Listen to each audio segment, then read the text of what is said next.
Qué padre.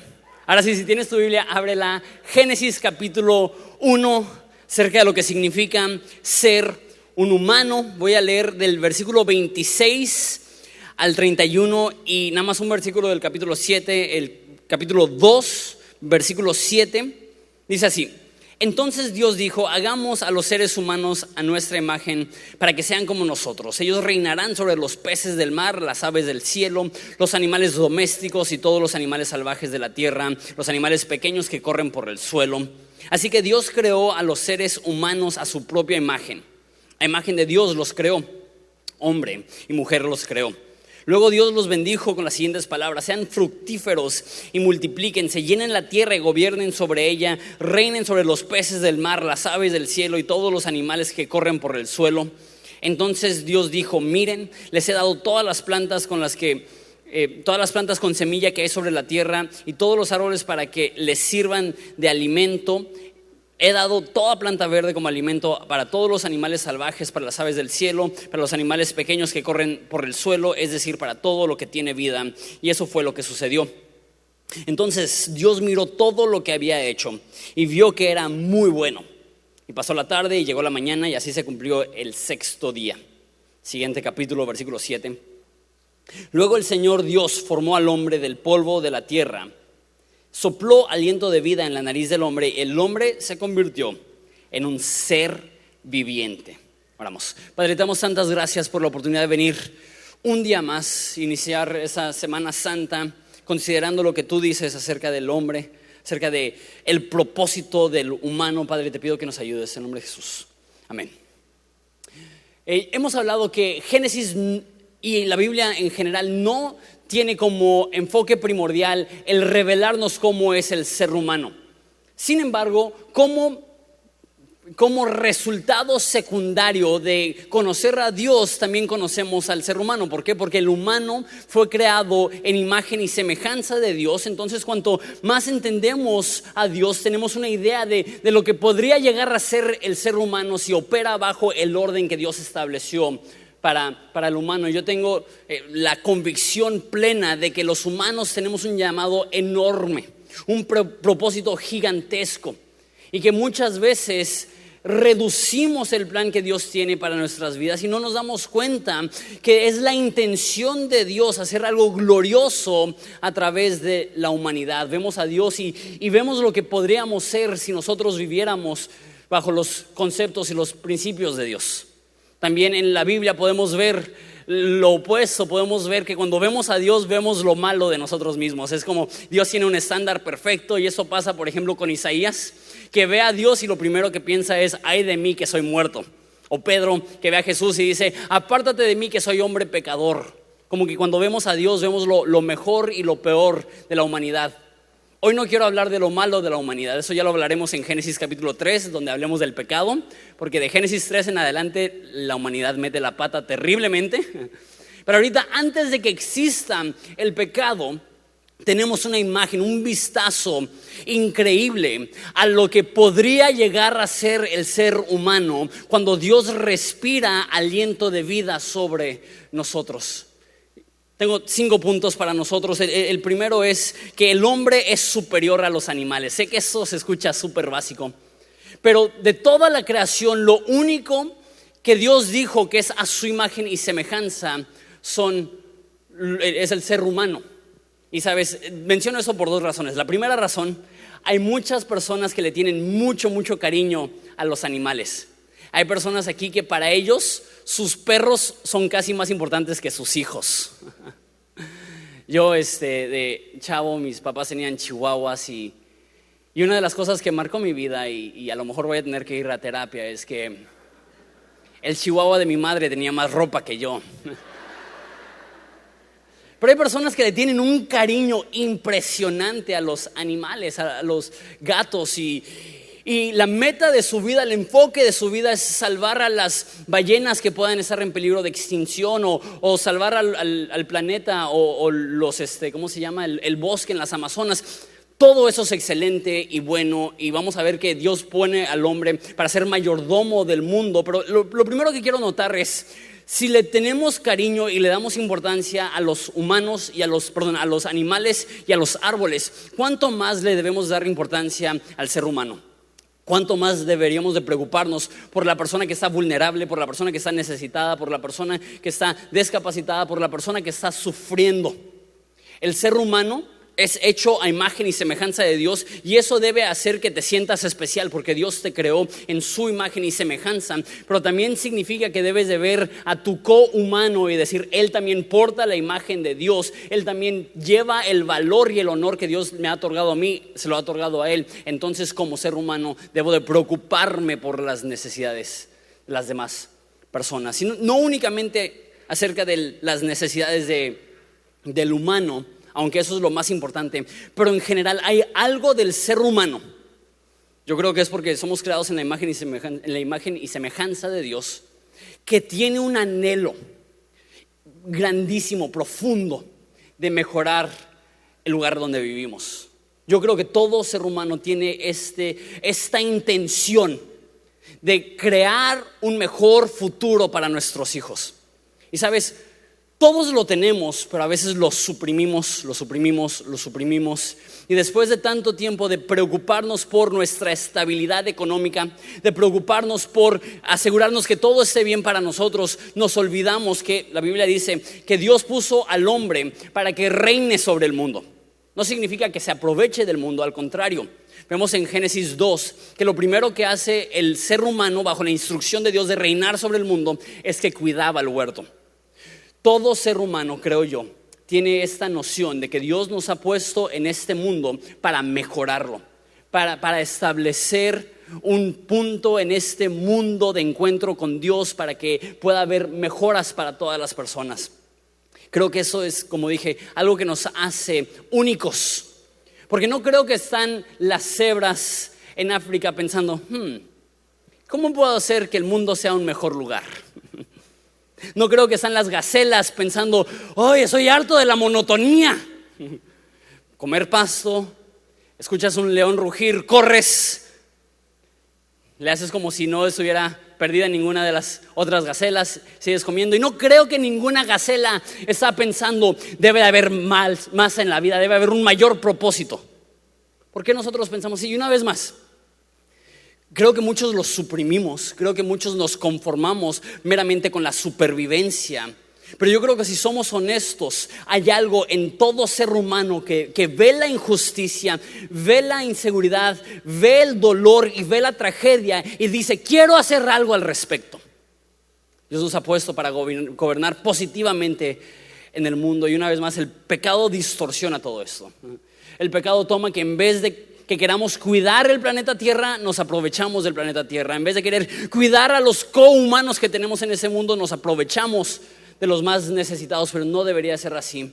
Y lo que Dios estableció antes de que existiera el pecado es que el ser humano se iba a preocupar por el bienestar del mundo y como máxima prioridad del bienestar de los humanos que nos rodean. Yo creo que un ser humano está siendo realmente humano cuando se preocupa por las necesidades ajenas. Y cuanto menos se preocupa por las demás personas, más se está separando de lo que Dios estableció para el humano, de gobernar en el aspecto más positivo sobre el mundo. Una vez más, reinar aquí no significa aprovecharte de la creación. Eso lo estoy extrayendo un poco de un libro que se llama El alma artesana de Erwin McManus, pero dice algo que a mí se me hizo muy chistoso. Dice, los que deberían de preocuparse por el calentamiento global deberían ser los osos polares y los pingüinos, porque ellos son los que van a sufrir más si se les derrite su hielito. Pero ¿por qué no se preocupan? Porque Dios no les da la capacidad de hacer una diferencia en su entorno. Eso es lo que nos hace humanos, que creamos lo invisible, que nuestras decisiones producen un mejor o un peor futuro dependiendo de qué cosas decidimos hacer. Eso es lo que nos separa del resto de la creación. Nosotros portamos la imagen de Dios. Punto número 2, No hay como una secuencia, simplemente son cosas que observé en ese primer capítulo acerca de la humanidad. Punto número 2, Dios nos creó para comunidad. Dice en el versículo 26 del capítulo 1, hagamos al hombre en nuestra imagen y semejanza. Dice, hagamos plural en nuestra plural. ¿Por qué Dios está hablando así? ¿Cuándo has hablado tú dentro de tu mente y has dicho, ¿sabes qué? Vayamos al súper cuando estás hablando contigo mismo. No piensas así. La mayoría de gente cree que esto es la primera indirecta de que existe algo que se llama la Trinidad. Que está Dios Padre, está Dios Hijo, está el Espíritu Santo, y dentro de la Trinidad están hablando, y dentro de la Trinidad dicen, hagamos al hombre en nuestra imagen, dándonos a entender que una parte fundamental de ser un humano es que Dios nos creó para la conectividad, que Dios nos creó para la comunidad, que ningún humano florece en el contexto del aislamiento. Dios no nos creó para ser llaneros solitarios navegando la vida sin apoyo de las demás personas. Dios nos creó para estar integrados en una comunidad. El ser humano por naturaleza es profundamente relacional, a tal grado que cuando Dios crea todo, dice es bueno, es bueno. El cuarto día dijo 2 veces es bueno, es bueno. Crea todo, dice todo es bueno en gran manera, dice la Reina Valera. En capítulo 2 ve al hombre y dice, oye, esto no es bueno. Dice, no es bueno que el hombre esté solo. Aún antes de que había pecado, aún antes de que el hombre había traicionado a Dios, Dios ve al hombre y dice, no está bien que esté solo. ¿Por qué? Porque el ser humano fue creado para conectividad. No hay lugar más vulnerable emocionalmente y espiritualmente para un ser humano que la soledad. La soledad es el lugar más peligroso, porque es en el contexto de la soledad que nuestro enemigo susurra mentiras en nuestro oído. Es en el contexto de la soledad que nos apartamos de Dios. Es en el contexto de la soledad que olvidamos todo lo que Dios tiene para nosotros. Es imperativo, es esencial para el ser humano pertenecer a algo más grande que nosotros mismos. Eso es la iglesia. La iglesia existe para que podamos ser una comunidad, para que podamos ser una familia. Y tú sabes, la verdad no te tengo que convencer que el estar solo pone tu alma en un lugar vulnerable. Pero a lo mejor tú dices, Jonathan, ya sé eso. Lo que pasa es que batallo para hacer conexión. Siento que cada vez que desarrollo una relación profunda, una relación íntima, me traicionan, me dan la espalda, me hieren y batallo para profundizar en mis amistades y en la intimidad que tengo con otras personas. Entiendo que el amar a alguien, dice C.S. Lewis, es ser vulnerable. Y van a haber ocasiones en las cuales personas que tú amas se traicionan y es increíblemente doloroso. Pero es mejor seguir intentando ser parte de una comunidad que darte por vencido y decir, ni modos, voy a vivir solo. Espero que Horizonte pueda ser un lugar donde tú puedes echar raíces, hacer amistades. No creemos que vas a poder ser amigo con todos. Muchas veces dentro de iglesias, por tener el afán de ser amigo de todos, resultamos tener 1000 conocidos pero pocas amistades. Tenemos muchos contactos pero pocas conexiones. No, mi esperanza no es que llegues aquí y que seas el más social y que conozcas a 100 personas y que todos te ubiquen. Lo que quiero es que llegues aquí y puedas conocer a 2, 3 personas y que pueda haber una conexión profunda. No únicamente que te ubican, sino que te conocen. No únicamente que saben quién eres, sino que saben cómo eres. Y que puedas desarrollar conexiones y amistades profundas que nutran tu alma, que nutran tu ser. El ser humano fue creado para conexión y nunca florecerás y nunca crecerás como Dios quiere que crezcas si no estás integrado a una familia de la fe. No es únicamente importante, es vital para tu vida espiritual ser conocido y conocer a personas. Eso es una necesidad básica del alma, la conexión, la conectividad. Por eso Jesús dijo, ¿cuáles son los 2 mandatos más grandes? Amarás al Señor tu Dios y verás prédicas en YouTube. ¿Es lo que dijo? Amarás al Señor tu Dios y a tu prójimo como a ti mismo. Es imposible tener una conexión divina si no tienes conexiones humanas. Es imposible crecer verticalmente si no estás ampliando horizontalmente. Y no estoy hablando de que ya dejaste la dieta. Estoy hablando de ampliar tus relaciones, de ampliar tu horizonte de amistad, de intimidad. Número 1. El hombre es superior a los animales. Tenemos una responsabilidad que el animal no tiene de cuidar la tierra que Dios nos ha dado. Punto número 2. Dios nos creó para la comunidad. La vida no funciona en el contexto del aislamiento, debe de vivirse en comunidad. Punto número 3. Una vez más, esto no es muy lineal, perdón, pero punto número 3. El hombre y la mujer ambos portan la imagen de Dios. Me gusta que el autor de Génesis incluye esto en el versículo 27. Dice, a imagen de Dios los creó, hombre y mujer los creó. Hay muchas personas que creen que la Biblia es un libro machista, que la Biblia es un libro que suprime a las mujeres. Nada podría ser más lejos de la realidad.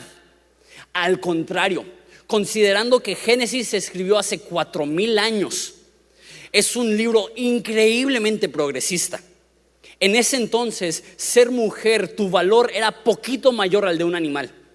Es más, no es hasta la historia reciente que las mujeres, hasta en nuestro país, pueden conseguir empleos como los hombres, pueden votar. Pero hace 4,000 años, cuando se escribe Génesis, Dios establece, no solamente el hombre porta mi imagen, sino que la mujer también porta mi imagen. Desde el principio de la creación, Dios le da un valor, un honor y una dignidad a la mujer que la cultura antigua no le daba. No solamente al incluirlo en esto, sino ves la genealogía de Jesús incluye a mujeres. Ves los líderes que tuvo Israel, incluye a mujeres. Ves el primer testigo que tuvo Jesús de su resurrección y fue María Magdalena. Jesús le otorga a la mujer un lugar de honor, un lugar de valor, un lugar de dignidad. La iglesia no es un lugar donde los hombres se hacen cargo y las mujeres son suprimidas. Al contrario, es un lugar donde hombres y mujeres ambos reflejan el carácter y la naturaleza de Dios. Y entiendo que personas dicen, no, pues es que hay diferentes roles. Sí, la Biblia habla de diferentes roles. Cuando la Biblia habla al hombre, da roles específicos. Cuando la Biblia habla a la mujer, da roles específicos. Pero eso no significa que el hombre es mayor y la mujer inferior. Al contrario, Dios desde el principio de la creación eleva el puesto de la mujer a ser igual que cualquier ser humano. Tú, hombre, con tu masculinidad demuestras a Dios. Hombre los creó en su imagen. Tú, como mujer, en tu feminidad demuestras el carácter de Dios. No estoy diciendo que Dios es mujer o que Dios tiene género. Es un argumento bien complicado que ni al caso. Lo que sí estoy diciendo es que tú, como mujer, tienes una oportunidad específica de reflejar el carácter y la naturaleza de Dios a este mundo. La Biblia le otorga un valor impresionante a la mujer. Punto número 4. Tener familia es un llamado divino. El primer mandamiento en toda la Biblia, ¿cuál es? Sean fructíferos y multiplíquense. Qué curioso. Lo primero que Dios le pide al ser humano es que se reproduzca. Y para eso dice la Biblia que estaban desnudos y sin vergüenza. Eso lo veremos en 2 semanas. El propósito del matrimonio, el placer, el sexo, la amistad, la conexión entre pareja. Pero Dios le da como comisión al primer hombre: llenen la tierra, tengan hijos. Tengo que tener cuidado porque sé que hay personas que están aquí y al escuchar eso se van a sentir mal. Conozco muchas personas de Horizonte que quieren tener hijos y hasta ahorita no han podido. Entonces el simple hecho de hablar de hijos es un tema un poco doloroso. Y sé que hay personas aquí que son solteros que quisieran tener una esposa o un esposo y quisieran tener una familia, pero aunque ellos están listos físicamente, emocionalmente, en su madurez, Dios por X o Y razón no les ha traído una pareja. No quiero que te sientas mal si eres soltero o si estás casado sin hijos, pero sí quiero especificar algo. La familia es un llamado divino. Hay personas que creen que lo importante es lo que haces fuera de la casa y que tener hijos, eso es la mentalidad de la gente de mi edad. Tener hijos es un estorbo, tener hijos es un impedimento, tener hijos es algo que te va a impedir lograr tus metas. Eso no es lo que enseña la Biblia. No hay mayor llamado que poder invertir tu vida en el bienestar de un mini tú. No hay llamado más importante en tu vida que capacitar y entrenar a tus hijos para continúen cualquier cosa que tú emprendas. Hay personas que su ambición es éxito. Déjate digo esto. Puedes tener todo el éxito del mundo, pero si no inviertes en la vida de tus hijos, en cuanto tú te vayas, se olvidará todo lo que hiciste. No debemos de luchar para vivir una buena vida, debemos de luchar para dejar un buen legado. No debemos de esforzarnos para producir algo positivo, debemos de esforzarnos para crear algo positivo y criar hijos que puedan seguir llevando estas cosas. Y sabes, es más útil invertir en tus hijos que cualquier otra cosa. Lo pienso en mi vida, pienso en el ejemplo de mi papá. Yo no tuve que empezar de ceros. No únicamente hablando de ministerio o de la iglesia, en general. Yo estoy parado sobre los hombros y la inversión de cientos de miles, bueno, quién sabe cuántas horas tengo de vida, pero de miles de horas que mi papá invirtió y está invirtiendo en mi vida. Lo primero que dice no es sé exitoso. Lo primero que dice es llena la tierra. Y no solamente está diciendo ten hijos, está diciendo cría hijos de tal modo que puedan llevar mi gloria a cualquier rincón del mundo. Es una tarea divina ser papá, ser mamá, invertir en nuestra familia. Es algo que Dios me está mostrando ahorita. Yo tengo una niña de 1 año y medio y un niño de 4 años y medio. Sé que les cuento casi todos los domingos, pero estoy reconociendo que posiblemente lo más importante que puedo hacer ahorita es sentarme en el suelo con mi hijo y hacer nada importante. Escribir su nombre con él. Es tan listo que ya sabe escribir su nombre al revés. Digo, ¿cómo le haces? Escribe su nombre al revés y lo pone en el espejo para leerlo. Mi hijo es un genio. Hashtag papá orgulloso. Invertir en la vida de mis hijos es igual de importante que predicar. Es igual de importante que predicar a un estadio lleno. ¿Por qué? Si no invierto en la vida de mis hijos y en vez de tener un niño que aportará positivamente a la sociedad es un terrorista porque su papá pastor le dio la espalda, no vale la pena. Jesús dijo, ¿de qué sirve ganar el mundo y perder tu alma? Es cierto, yo también diría, ¿de qué sirve ganar el mundo y perder a tu familia?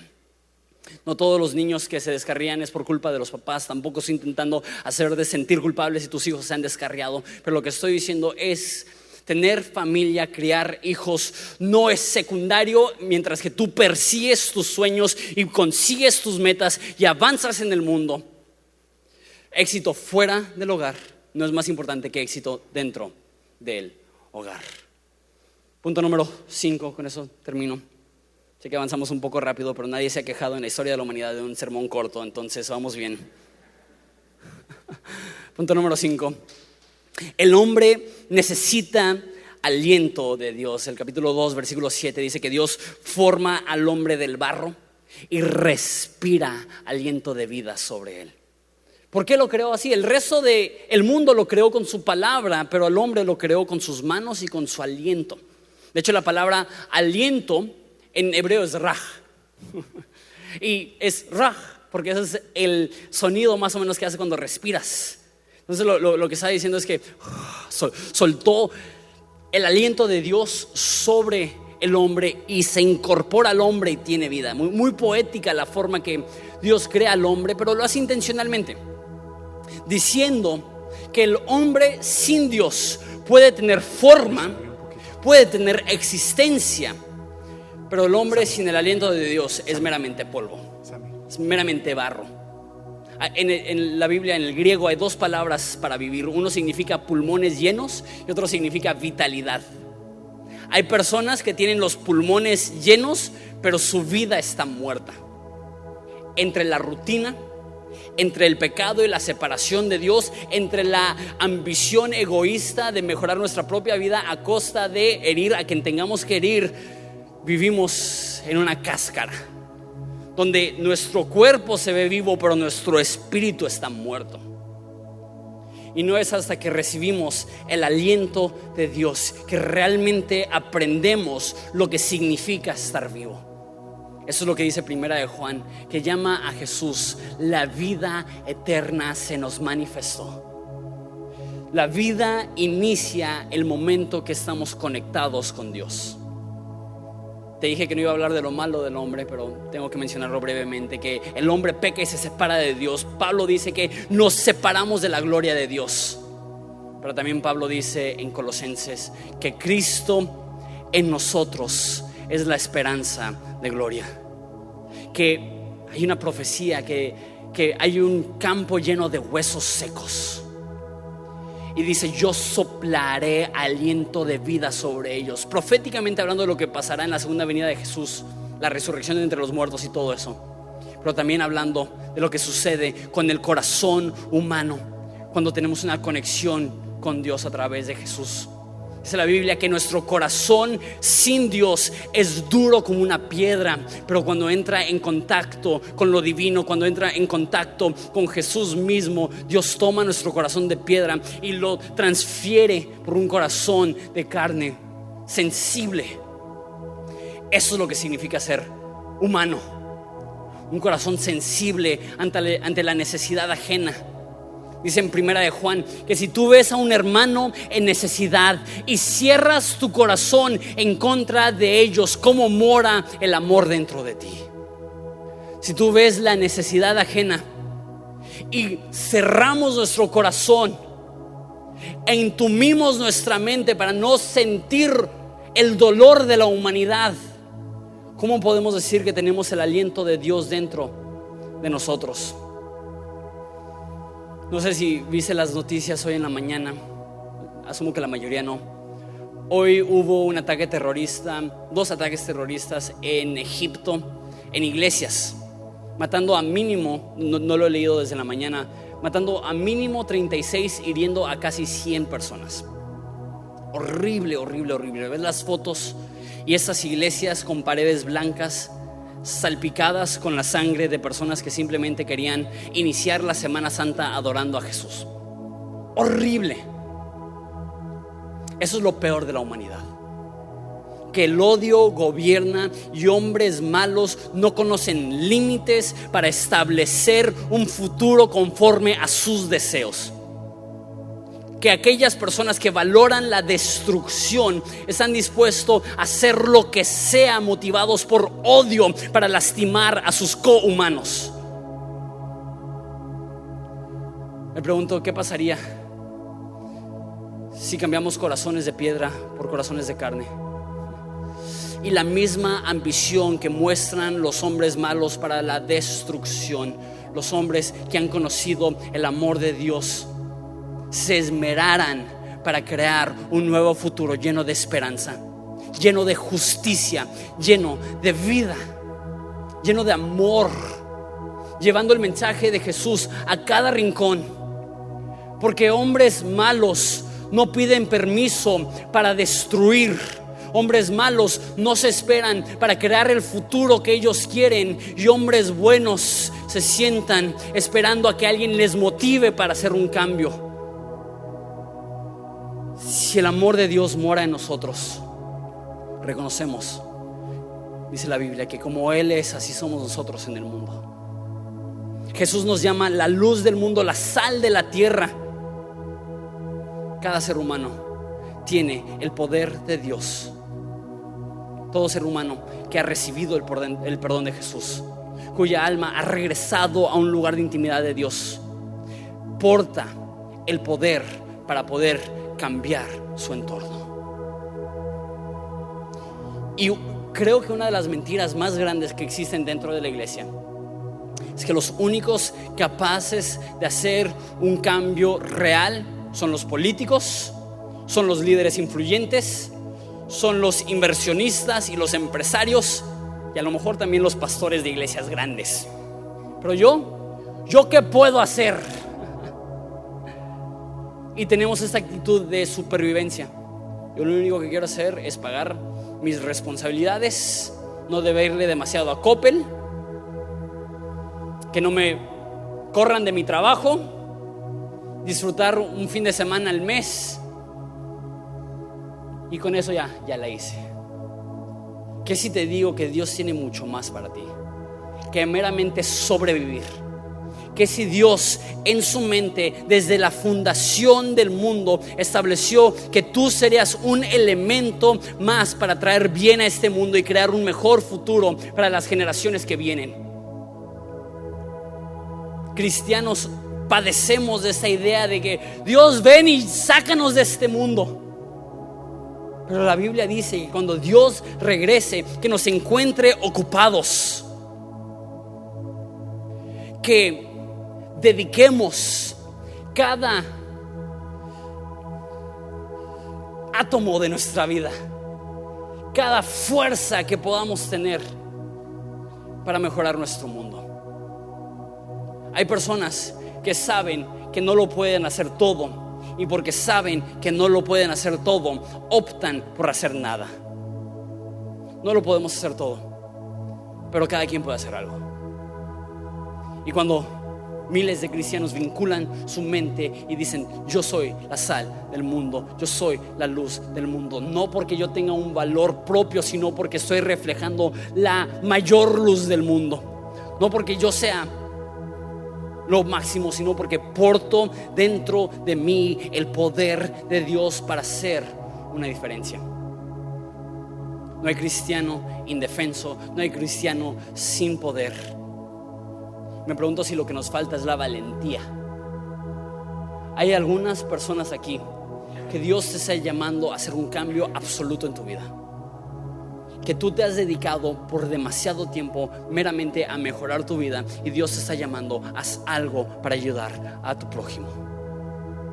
Hay personas aquí que han tenido un deseo de iniciar una asociación civil que pueda ayudar a los más necesitados, pero el temor de perder la seguridad de tu rutina te ha atado. Dios te ha creado para más. Hay un amigo me dijo esto, y esta palabra "a su imagen y semejanza" es muy curiosa.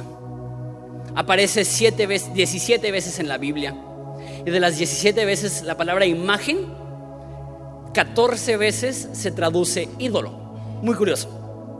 Que hay deidades, piensa en la antigüedad, piensa hace 4,000, 5,000, 6,000 años, que habían dioses, y los dioses tenían estatuas que eran representantes de ese dios, pero no podían hablar, no podían oír, no podían moverse, eran estatuas,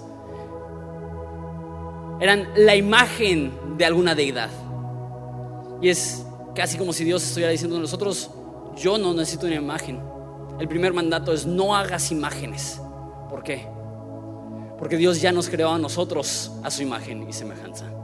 Dios ya tiene representantes en todo el mundo mostrando amor, cariño, humanidad y justicia, esperanza y fe a las personas más vulnerables. Esto es lo que significa ser realmente humano. Jesús fue nuestro ejemplo de la humanidad más perfecta. ¿Y qué es lo que hizo Él? Fue al necesitado, fue al quebrantado, fue al forastero, fue al desamparado, fue al menospreciado, fue al pobre, y trajo luz, esperanza y gozo. Lo más humano que puedes hacer es preocuparte por el bienestar de los demás humanos. En medio de la tragedia y del dolor, la iglesia debe de levantarse con valor, diciendo: nosotros crearemos un nuevo futuro, porque entendemos que como Dios es, así somos nosotros en el mundo. La luz de Dios la podemos reflejar ahora nosotros. ¿Les parece si nos ponemos de pie?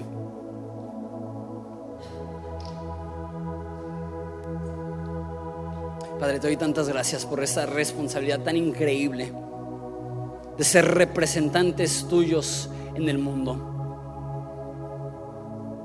de brillar en la oscuridad. Padre, tantas personas creemos la mentira, que porque no podemos hacerlo todo, que está bien conformarnos con no hacer nada. Pero todos estamos rodeados de necesidad, de dolor, de oscuridad y de tragedia. Tú quieres hacer algo a través de nosotros. Tú nos creaste a tu imagen y semejanza para cuidar este mundo, para ser mayordomos de este mundo. Te pedimos perdón si hemos vivido despreocupados, con el corazón entumido. Y no sé qué será para cada una de las personas que están aquí, pero revélanos cómo quieres que brillemos tu luz en nuestra ciudad. Te pedimos por los cristianos que están sufriendo. Padre, te pido que rompas el corazón de las personas que alrededor del mundo están sembrando odio y maldad. Que ellos se puedan arrepentir de sus actos, que ellos puedan saber la esperanza que hay en Jesús. Que tengas misericordia de su alma.